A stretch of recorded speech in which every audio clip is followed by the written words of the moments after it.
Hello students, we are here to start session 2.5. In our last set of videos, we have discussed about capacitors. What is the role of capacitor? The role of capacitor or the function of capacitor is to store energy in the form of electric field. And how does it do so?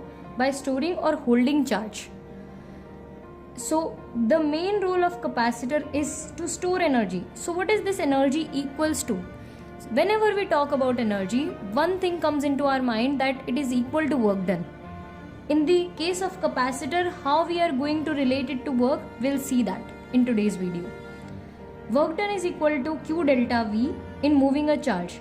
Some formula we need to revise are given as follows.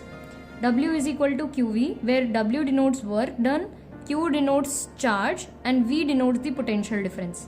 C is equal to Q by V. C denotes capacitance of a capacitor, V is the potential difference, and Q is the charge on the plates.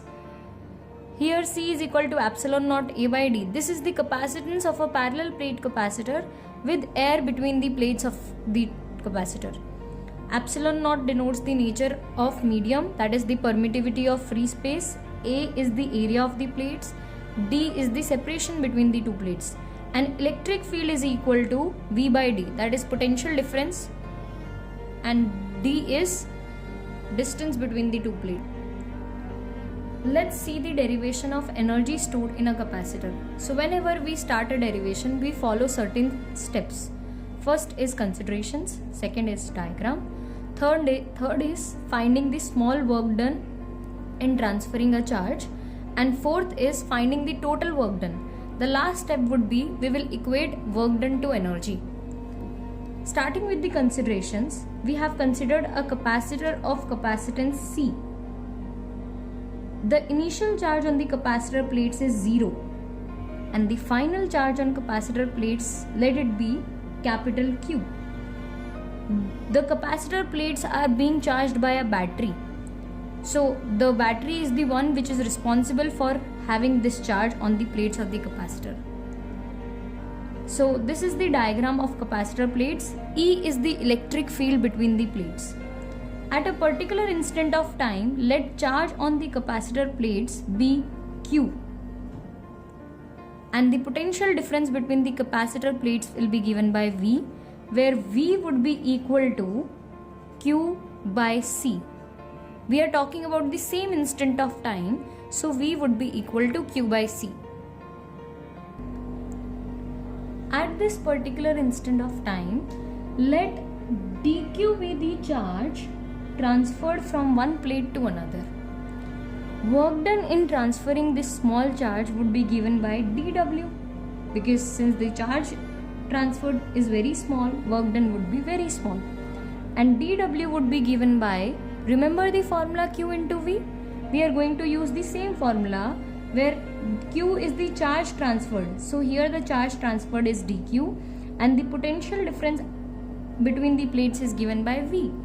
So work done dW could be written as dQ into Q by C, or it's better to write it this way, Q by C into dQ.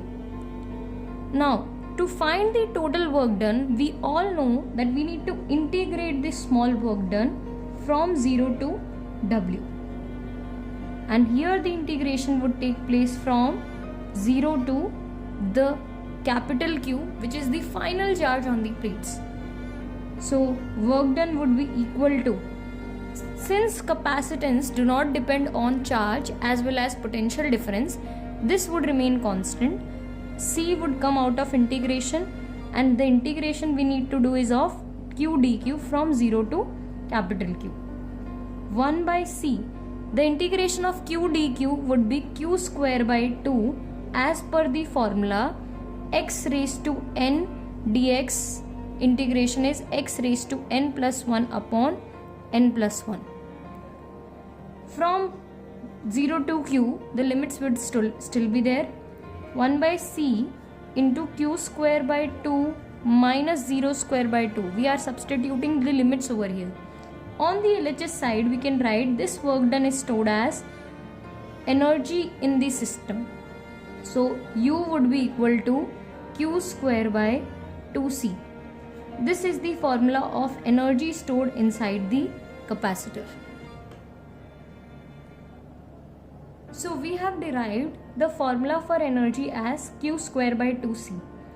But substituting the value of Q, C or V as such, we can have various forms of energy stored.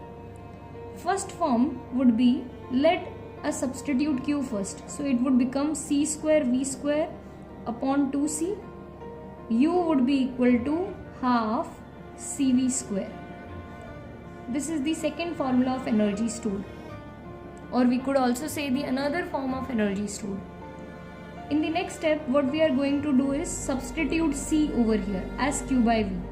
So the formula would become Q square upon 2Q by V. The formula of energy would turn out to be half QV.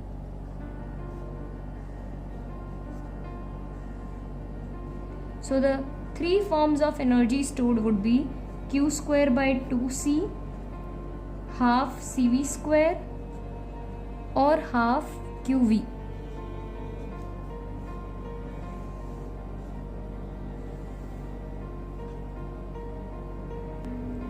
After seeing all the formulas of energy stored, let's derive energy density. Energy density for any medium or any material is defined as energy stored per unit volume. So it is denoted by U, small u here. Energy stored inside a capacitor is half CV square upon volume, and the volume of the capacitor would be given by area into separation between the two plates. Substituting the value of C, we would get epsilon naught A by D over here. Substituting the value of V in terms of electric field and separation, we would get E into D ka whole square upon AD. So epsilon naught A E square D square upon 2 times A D square. This is the expression we will get. Here A would get cancelled, D square would get cancelled. So the formula for energy density would come out to be half epsilon naught E square.